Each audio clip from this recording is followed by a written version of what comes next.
ये आपने रेरा एक अच्छे उद्देश्य के साथ बनाया, अच्छा सोच के बनाया, लेकिन उसको जो ताकत मिलनी चाहिए, उसका जो इम्प्लीमेंटेशन के लिए जो उसके पास चीज़ें होनी चाहिए फ्रॉम स्टाफ टू एवरीथिंग, वो आपने उसको दिया ही नहीं। तो मतलब ये पहले से तय ही था कि वो काम नहीं कर सकता इस तरीके से, और वही सुप्रीम कोर्ट कह रहा है मौजूदा स्वरूप में ज़रूरत नहीं है।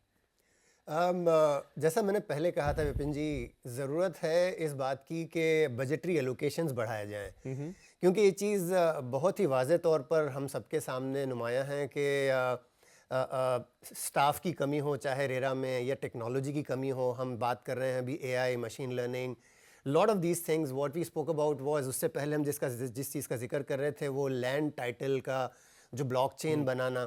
ये बहुत सारी चीज़ें हैं जो होना ज़रूरी है, वक्त के चलते होंगी, लेकिन इस समय जो तंगी है। एक और चीज़ जो एक मैक्रो लेवल पर अगर आप नंबर देखें, भारत की इकोनॉमी को रियल एस्टेट का जो शेयर है वो बमुश्किल कुछ 7-8% है। अगर आप उसी को कंपेयर करें, चाइना में 27-30%, एक टाइम पे 33%, 1/3 of China's economy was driven by real estate. Bharat में अभी भी रियल एस्टेट का जो कंट्रीब्यूशन टू ओवरऑल मुल्क की इकोनॉमी पर जो है वो बहुत छोटा है, और ये बढ़ेगा आगे चल के। जिस तरह से ओवरऑल रियल एस्टेट ग्रो कर रहा है वो बढ़ेगा, और जिसके चलते गवर्नमेंट के कलेक्शंस भी बढ़ेंगे। जैसे आप चाहे वो स्टैम्प ड्यूटी हो या इस तरह के सारे जो कलेक्शंस रियल एस्टेट से मिलते हैं, जो रेवेन्यूज रियल एस्टेट के थ्रू जनरेट होते हैं, वो भी बढ़ेंगे। और मुझे यकीन है कि उस समय गवर्नमेंट के पास साधन होंगे बजटरी एलोकेशन को बढ़ाने के लिए। उस वक्त तक शायद हमारे पास, आज तो तंगी है, कई सारी इंफ्रास्ट्रक्चर शायद प्रायोरिटी है, बेहतर स्पेंडिंग वहाँ हो रही है। तो अगर मैं गवर्नमेंट के पहलू से गौर करूँ तो मुझे दिखाई देता है कि शायद अब भी हमारे पास जाके सबसे बड़ी इंपॉर्टेंट चीज़ है बजटरी एलोकेशन, वो मुझे इतनी जल्दी आते हुए दिखाई नहीं दे रहे हैं। उसको वक्त लगेगा, इंडस्ट्री को ग्रो होना होगा, ओवरऑल हमारी जीडीपी को ग्रो होना होगा। उस समय हम ये सारी चीज़ें शायद पूरी तरह से इम्प्लीमेंट कर पाएँ।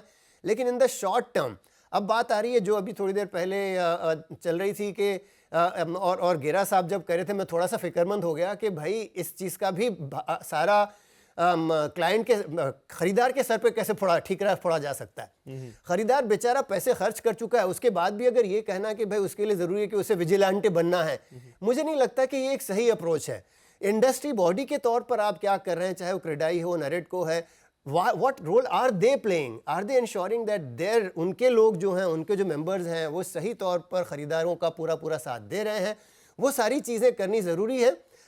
सिर्फ ये कह देना कि खरीदार को भी बिल्कुल अग्रेसिव होना चाहिए या बहुत ज़्यादा अपने गार्ड पे होना चाहिए। भाई रेरा बना है, अगर आप मुझसे पूछें एज अ खरीदार, एज अ इंडिविजुअल, मैं तो ये कह रहा हूँ कि भाई गवर्नमेंट ने इतना बड़ा सिस्टम बना दिया तो मैं तो उस पर विश्वास करूंगा। मैं ये कहूँ कि उसके बाद भी उसके ऊपर मैं टिप्पणी करता चलूँ, देखता चलूँ हर क्वार्टर में क्या हो रहा है। तुम इतने सारे पैसे खर्च करके पिछले कुछ सालों में बड़ी जगह पे आप देख रहे हो कि रियल एस्टेट के प्राइसेस दोगुना हो गए।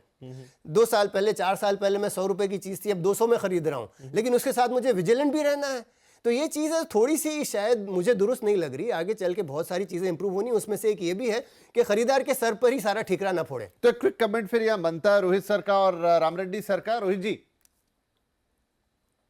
There is a difference between the word vigilante जो गुलाम जी कह रहे हैं, and there is a difference between being vigilant. Vigilant is आपका, आप प्लीज आपकी आंखें खुल के रखिए।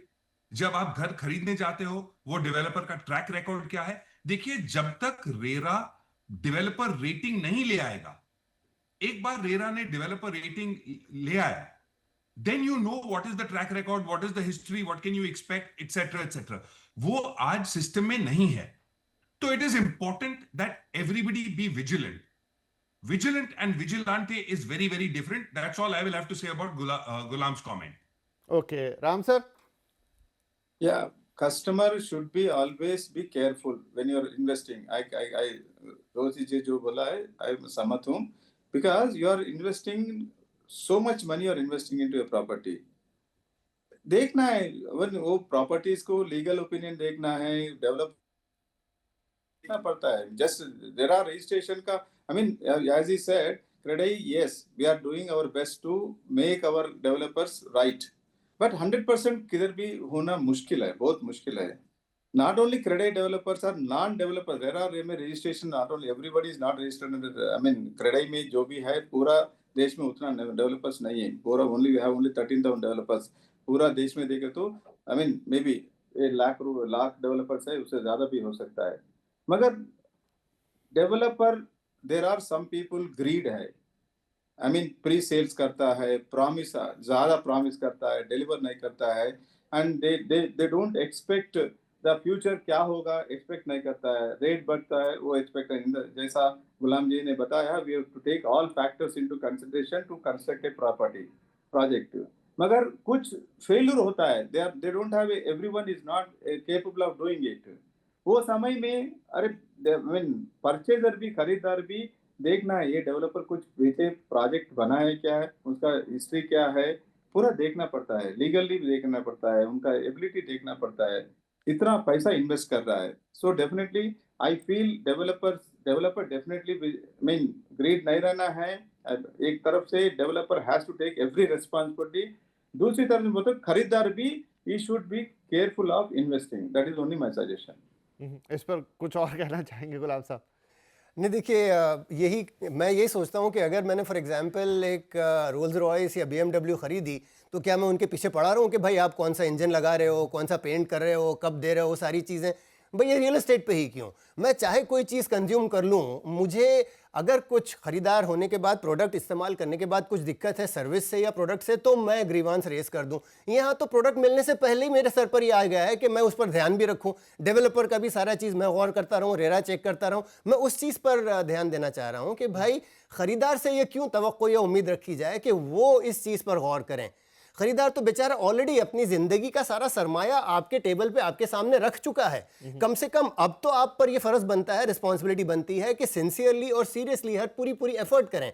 डेफिनेटली बहुत सारी चीज़ें गलत हो सकती हैं, पर उन चीज़ों की गलतियों का आपको पहले से अंदाज़ा लगाना, यही तो है ना आपकी तो स्पेशलिटी। जो ये कह रहे हैं स्टार रेटिंग वाला सिस्टम आ जाए, क्योंकि सारे लोग एक जैसे नहीं रह पाएंगे और उसमें कुछ अच्छा बुरा हमेशा रहेगा, तो क्या वो मदद कर पाएगा? बिल्कुल होगा, रेटिंग सिस्टम भी हेल्प करेगा, क्योंकि अगर आप इसका पैरेलल देख लें, जैसे सेबी है, वहां पर आपके कई सारे स्टॉक्स रेटिंग की वजह से लोग समझते हैं कि भाई रेटिंग के बेसिस पर हम इन्वेस्ट करेंगे। रियल एस्टेट में रेटिंग की बहुत आवश्यकता है, ज़रूरत है, लेकिन फिर वही बात आ जाएगी, कल आप रेटिंग का सिस्टम खड़ा कर दोगे, 8 साल बाद फिर उसके ऊपर बैठ के गौर करोगे कि भाई ये तो हमने जो सोचा था वो हुआ नहीं, गलत हो गया, रेटिंग के चलते भी लोग बेचारे गलत प्रोजेक्ट पर इन्वेस्ट कर रहे हैं। तो रियल एस्टेट में बहुत सारे मसाइल हैं, उन सबको समझ के सोल्यूशन निकालना ज़रूरी है।